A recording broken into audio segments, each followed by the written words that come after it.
Thank you. So we go on with ANDRE KEREN from Hadassah Medical Center, speaking about alcohol septal ablation, current experience and indications.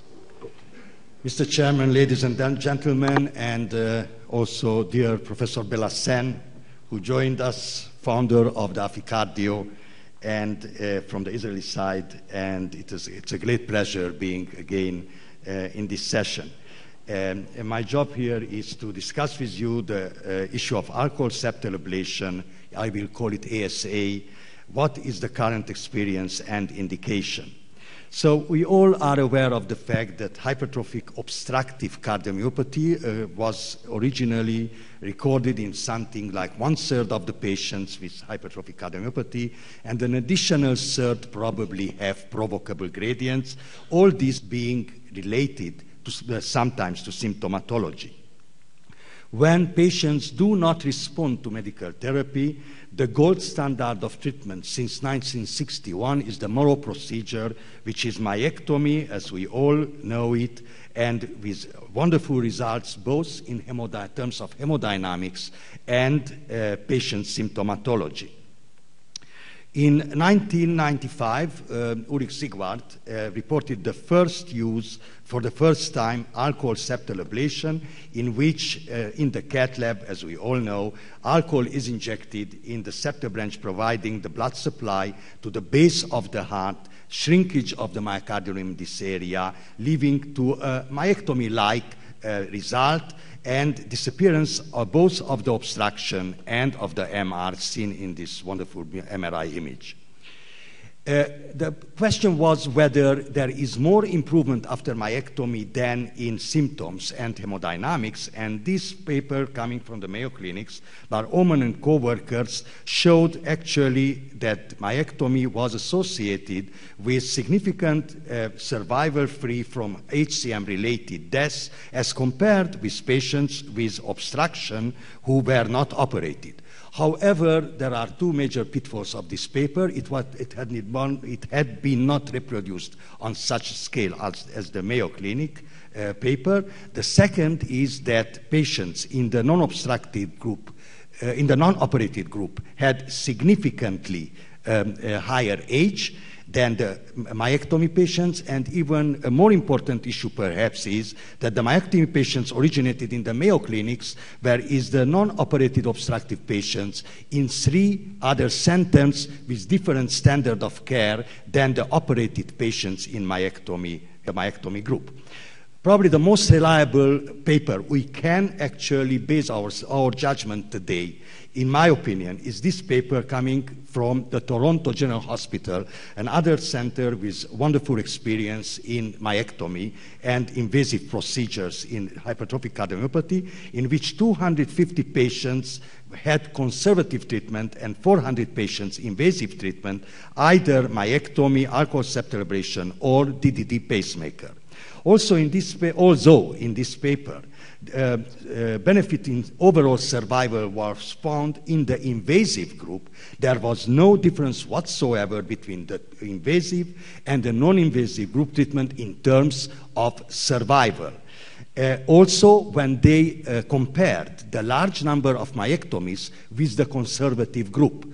So there is no proof, in my opinion, in the literature today that in doing interventions, whatever interventions, we prolong life of these patients. We improve certainly the quality of life. And this is the major indication for intervention. In this large study also there was found no difference in 5-year survival between septal myectomy and alcohol septal ablation, neither in overall deaths nor in sudden death rate. So the major points to be discussed here are the indications and main results of ASA. Does this procedure induce an arrhythmogenic scar on clinical level? And how do the results of alcohol septal ablation compare with septal myectomy, which is a very important issue because we have to explain to our patients the both alternatives before we perform them. The indications of both procedures, myectomy and alcohol septal ablation, are severely symptomatic patients unresponsive to medical therapy, class 3 or 4. Left ventricular outflow tract obstruction in our institution is considered a baseline gradient of 50 millimeter mercury or more than 1 millimeter provocable gradient. Also, there are institutions who use a lower threshold. Class 2 patients with limitations and or with syncope and which is related to the outflow obstruction. As compared with myectomy, alcohol ablation has some prerequisites which have to be fulfilled. The clinical ones you just heard, the echocardiographic ones Professor Hajjaj just presented. We have to have a septum usually of more than 1.7 centimeter. We have to make sure that there is no organic mitral valve disease which induces the mitral or worsens the mitral regurgitations. This should be surgical cases, and this also includes the surplus mitral valve tissue and direct insertion, as we just heard, of the papillary muscle into the mitral valve. The second is the angiographic inclusion criterion, in which we have to have a proper candidate septal branch, which will be then occluded during the procedure. But before occlusion, we have to use very carefully multiple images, and we not only use the regular images, but we also use contrast echo. Here is a typical example where the echo was extraordinarily useful. You can see we had here a very large septal branch, and when we used the first, which seemed more logical, sub-branching, we had an unacceptably large area of which would have been ablated, probably thousands of CPK rise. But then we went to another sub-branch which actually showed exactly the area which should be ablated, and this is here already the contrast we got from the alcohol injection itself. This patient had a very good outcome. Here is the baseline gradient at rest and after a premature beat, and then this is after the alcohol ablation with a significant decrease in both baseline and post-extrasystolic gradient. And here are the results at hospital discharge with an MR from severe to trivial, LV outflow gradient going down from 86 to 10 millimeter mercury, and no SEM on mode echocardiography. We also learned during the last years that there is a good result, usually in gradient reduction in the cath lab, but then during the third day, more or less, of the hospitalization, there is an increase, significant increase in gradient due probably to local edema in the outflow tract, which should not make us very anxious, because thereafter slowly the gradient goes down. It's different from myectomy. In myectomy is what you get immediately after surgery, it's what you have. Here the results improve with time, and the results improve both in a significant improvement in New York Heart Association gradients both at baseline and after exercise. We can see in our patients here significant decrease in mitral regurgitation, increase in exercise duration, and normalization of blood pressure behavior after exercise, together with decrease in the incidence of syncope, which you already learned from myectomies, that patients with HCM and syncopes have a significant improvement in this symptom after successful myectomy. Also, they have it after successful alcohol ablation. But we pay a price. The price is seen here, and this is the scar tissue, which is usually transmural, and it's quite scaring, I have to tell you, when I saw first time these images. What we can see here, however, fortunately, compared with the immediate scar volume we get immediately after the procedure or during the first days after the procedure, there is a 40 to 50% decrease in the scar volume with time during long-term follow-up. And here are just results from really one of the many publications coming from Baylor College and Medical University of South Carolina experience in more than in a very large population, in which we can see 97, 92, and 89% survival at 1, 5, and 8 years after the procedure, which is similar to a background population survival without hypertrophic cardiomyopathy. There is a significant and continuous decrease in the gradient, both baseline and provocable, and decrease in symptoms, as you can see, New York Heart Association and Canadian Cardiac Society, and increase in exercise treadmill time. I had here an opportunity to write an editorial with my friend Matthias Pauschinger when 2 important papers were published in Clinical Research Cardiology back to back. One was experience in the first 100 patients performed by Hubert Zegewis, and with 6 years survival, 6 years follow-up, and the other one published by Lothar Faber in 300 patients with 1 year survival. In addition, during that time, there was published a large meta-analysis by Alam and co-workers in 3,000 patients with alcohol septal ablation. And what was here remarkable, we did this table to show actually that there were exactly the same results after 6 years, 1 year in one center and a multi-center meta-analysis, including the pitfalls of the procedure and complications, which included repeat alcohol septal ablation in 5 to 7% of the cases, which is higher than after myectomy. Some patients, a minority, were sent to myectomy, but others they usually have a second ablation. Pacemaker implantation rate ranged between 20 and 10%, but the death rate was remarkably low, around 1.5%, and the death rate during follow-up was similar to patients with low-risk hypertrophic cardiomyopathy, around 0.44 to 0.7%, both in the single center experience and in the meta-analysis. So these are the main results of alcohol septal ablation. It's highly effective in about 85 to 90% in improving hemodynamics, symptoms, exercise capacity, blood pressure response to exercise, and these are the complications I just announced. Previously I presented, whereas the myectomy, as we will hear probably, usually has a success rate of exceeding 90%. The question is really, which we should answer here, what are the data showing that the arrhythmogenic scar is present after this procedure. And actually, everything started off with this paper coming from Barry Marone, who in this landmark paper showed in 500 patients that those who had an ICD, all implanted an ICD, either for primary or secondary prevention, there was an accurate and adequate discharge rate of 4% for primary prevention and 11% in those who received the ICD for secondary prevention. However, in this group, there was a small subset of patients, 17 patients who had alcohol septal ablation and 50 patients who had myectomy, and he found a fourfold increase in adequate discharges of ICD in those who had alcohol septal ablation as compared with those who had myectomy. Therefore, they concluded that the results suggest that alcohol septal ablation may increase the risk of sudden death in some patients with HCM, a theory which was supported at least by one study coming from the Netherlands. Nevertheless, several studies showed exactly the opposite.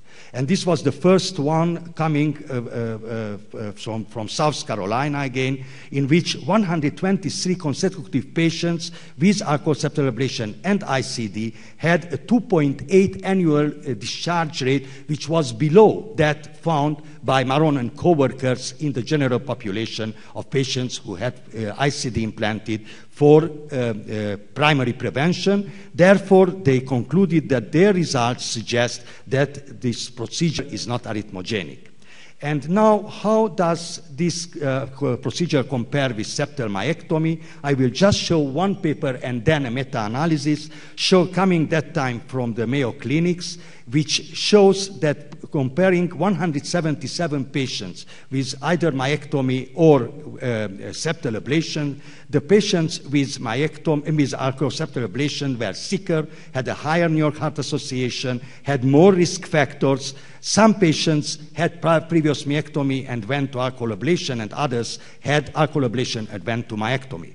What was very important was that patients with arterial septal ablation, as usually was found in all publications, had a higher resting and provocable gradient after the procedure than myectomy patients, but still this was very low, the residual gradient. They had a higher percentage of pacemakers implanted, but they had very, very remarkably similar, actually identical rate of sudden death and general death. And here are the results presented in Kaplan-Meier curves showing that in arterial septal ablation, the survival is exactly similar with a background general population. And on the other hand, there is no difference between ablation and myectomy survival, neither in general death nor in sudden death. And here is finally the meta-analysis. 4 meta-analyses have been performed. None of them was able to show any difference in terms of survival, either general or sudden death-related survival. The largest study is coming from this meta-analysis, including roughly 2,000 patients with arterial septal ablation and 2,000 patients with myectomy.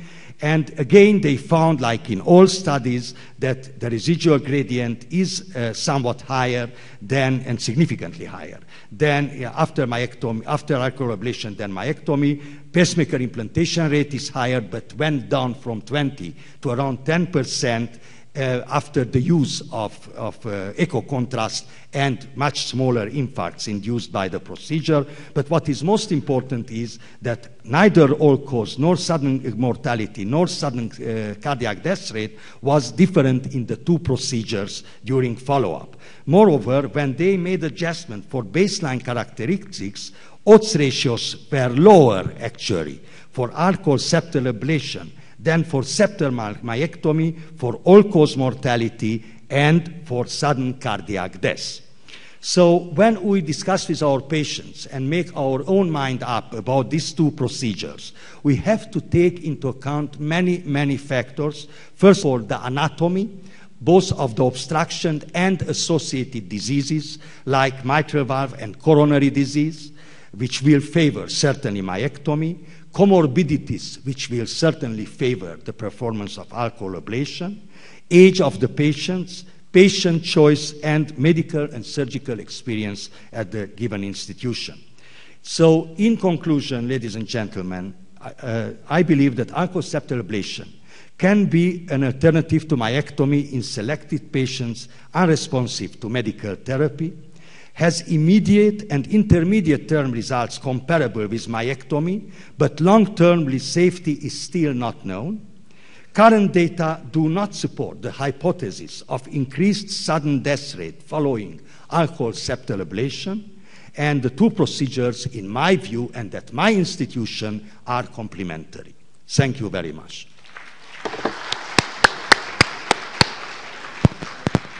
Thank you, Gad. I think we have time for a few questions, if there is any.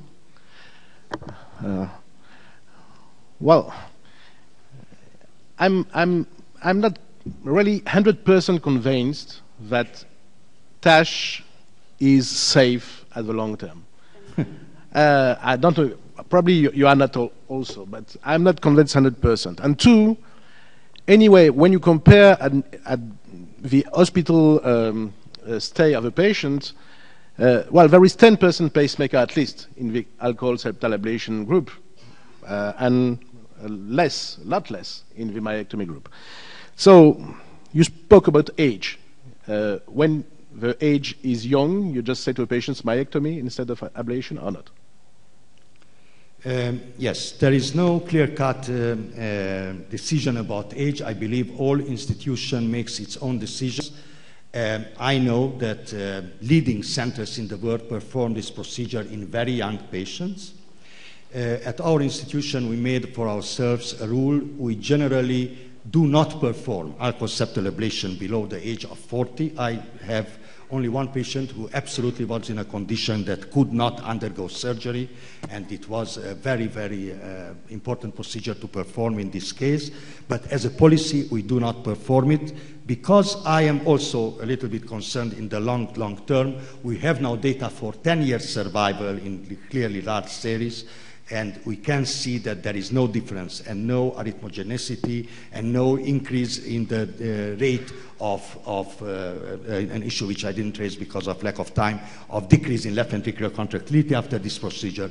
We do not have all this up to 10 years, and so it's certainly in older populations, we certainly can see it as a very safe procedure for the time being. We cannot say the same in a 20-year-old person, in my view. This is why we don't perform it routinely in our institution.